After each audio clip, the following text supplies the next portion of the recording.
From Russell Westbrook's rivalry dying down to it coming back in the most controversial way possible, here's what we know about Russell Westbrook and Patrick Beverley bringing back their iconic rivalry. If you thought the Gossip Girl timeline was messy, you're in for a surprise. 2023 marks the first game they've played as opponents in a long time, and Russell Westbrook was quick to rekindle the flames of their dying rivalry. Their feud has been iconic in the sport of basketball and has spanned nearly a decade. But just as people thought the two were cooling down, they proceeded to restart all the drama, playing against each other for the first time this season with the LA Clippers and Chicago Bulls, respectively. Shot to start the game for Russell Westbrook. You see Beverley digging in there, trying to get that leverage, and Russell with that strength. The two started butting heads immediately. Westbrook got the heads up on Beverley and started playing aggressively. He scored a turnaround fadeaway over his opponent, because even though fans call him Mr. 94 feet, Beverley's block was still too low to catch Westbrook's shot. Immediately after, Beastbrook, as the guy's known at times, hit the Rockabye Baby celebration. It's a celebratory move Russell coined early on in his career, and well, I guess it stuck. But the thing is, Russ usually saves it for maneuvers against the players he's hating on or beefing with. He generally whips it out for the truly stellar moves he pulled. Doing it for a win over Patrick Beverley just seems like overkill. No matter how petty the action, it's evident Westbrook deems Mr. 94 feet deserving of such a taunt. It's obvious to fans now that although their rivalry might have taken a bit of a hiatus, but it's well and truly back in action. This new development had fans a-flocking to social media in confusion. Twitter was buzzing with different fan reactions to the move Russell pulled on Patrick. Some Twitter users were truly confused, going like, WTF, I thought they were cool now, and others were a bit outraged at Russ, with words like, why would he do that to his friend? It's obvious fans thought these two had buried the hatchet and were just now getting the bitter news that there might be some trouble in paradise. Other fans were just straight up just enjoying the drama instead of picking sides. No communication, wife will get mad.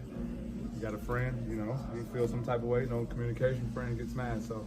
One fan managed to offend both the players, calling this beef the Battle of Mid-Players. Another fan stated that this was nothing than two trash players fighting. And as expected, somehow, without doing anything at all, LeBron James was dragged into the feud, because many of the fans kept calling Russ's move on Patrick a nod to the king, and how it also showed how Westbrook kinda tries to be like LeBron. Now, here's the thing. There's quite a lot of speculation that this beef was rekindled because of everything that happened between Beverley and James. So, is this really why their feud was rekindled? Well, here's your answer. Just a couple days before the Bulls went up against the Clippers, they played the Lakers and won a tremendous victory over them. And well, Beverley really didn't act like a gracious winner.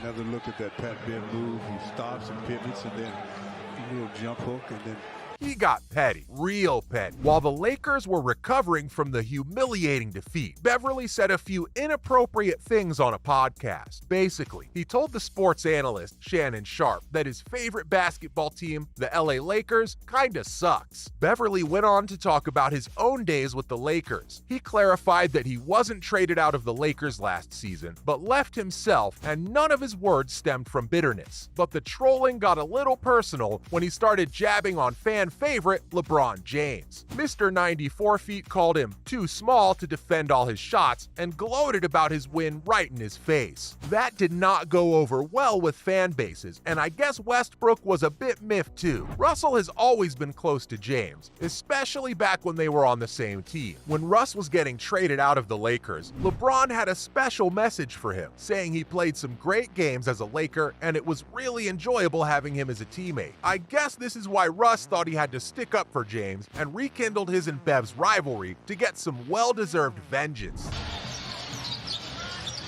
Westbrook finds some space and nails the three. What a start for the Clippers.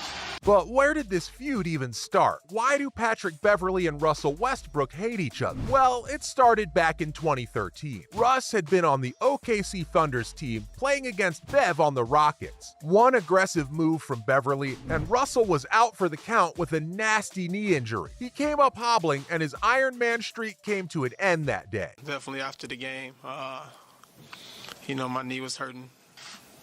When I got home, I was hurting. There was no apology, no remorse from Patrick, and that's how the two started beefing. The stakes just got higher when Westbrook was burned yet again by Mr. 94 feet. In a 2014 game, right after his knee injury healed, Russell played Bev, and just as he was about to call a timeout, Beverley fouled him. There were no injuries this time around, but the players all got into a bit of a skirmish.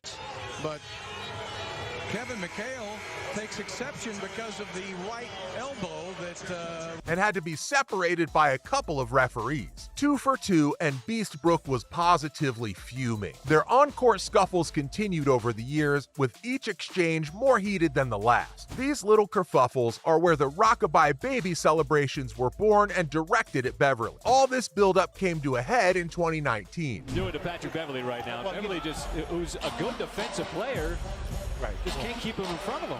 who can't?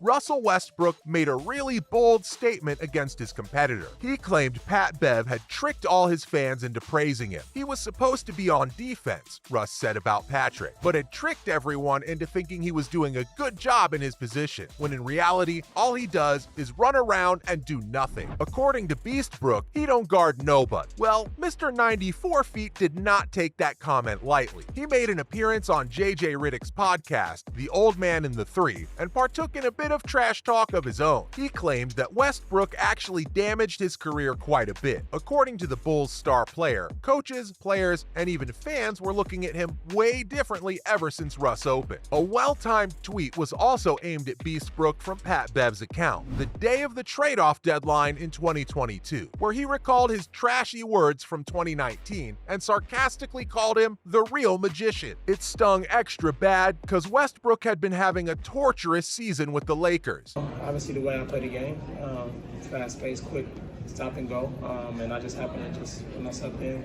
It was when both of them got drafted into the LA Lakers in 2022 that their rivalry started to die down a little. Patrick broke silence on their feud once they'd made it to the purple and golds, saying they were both best friends now. Fans are skeptical, but Bev addressed everyone's confusion by saying that instead of butting heads like a bunch of battering rams, they were both actually learning from each other's tenacity. When shown in the video where Russ looks like he's snubbing his signal for a team huddle, Beverley thought it was funny as hell and said he felt bad for his competitor turned partner, that the media was overanalyzing his every move. He claimed they hung out a lot and got along, but with the lease on their rivalry being renewed just a couple of months later, it looks like this newfound friendship has an expiry date after all. From their legendary spat in 2019 to their renewed rivalry in 2023, this was all I know about Patrick Beverley and Russell Westbrook's iconic feud.